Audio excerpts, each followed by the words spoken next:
time and had the coach down back, you may not have noticed that I boomed a couple of them. I used to be a pretty good guitarist, and then when my own record started hitting, I put a band together, and I just didn't play guitar much.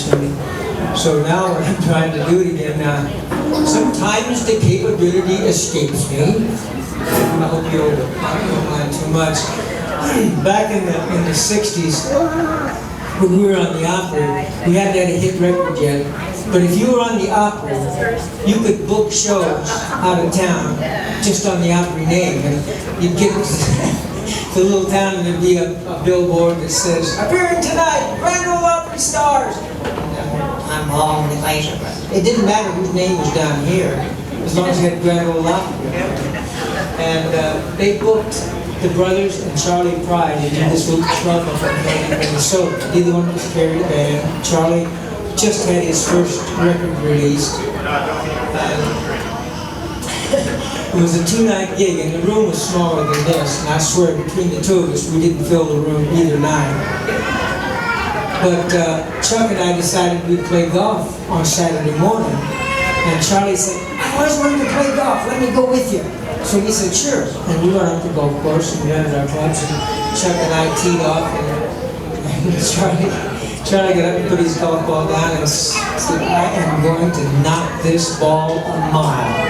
And we said, "Now, if you've never done this before, maybe you should just swing really hard on the first time you swing." And he said, "I've hit a baseball coming at me 90 miles an hour. Don't tell me I can't hit that little ball sitting still."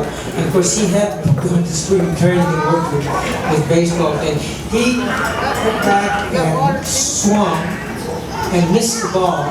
And the club flew out of his hands and went way up in the top of the cottonwood tree.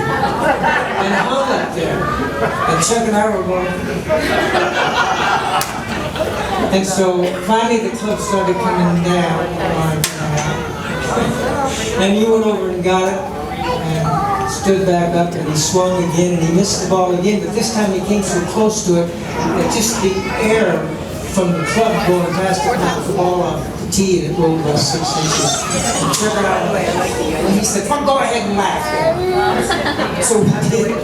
And he became a really good golfer after that. And I recorded some with him, and also with Merle Haggard, and I was singing. Classic country has become so popular. I don't know if you're country music fans or back in the 60s and 70s before the kind of era. And a lot of people really miss the old classic country songs. So I'll sing a little bit of those. I hope you enjoy them. The first one is a Charlie Pride song. Before you take another step, there's one thing you should know. All about the years ahead and how they'll be. You'll be living in a world where roses are every row. Cause all I have to offer you is me. There'll be no mansion waiting on the hill with crystal chandelier, and there'll be no fancy clothes for you to wear. Everything I have is standing here in front of you to see. All I have to offer you is me. Now little Merle Haggard. The day I started loving you again, I'm right back where I've always been. I know you just long enough to let my heart admit that today I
teardrop, my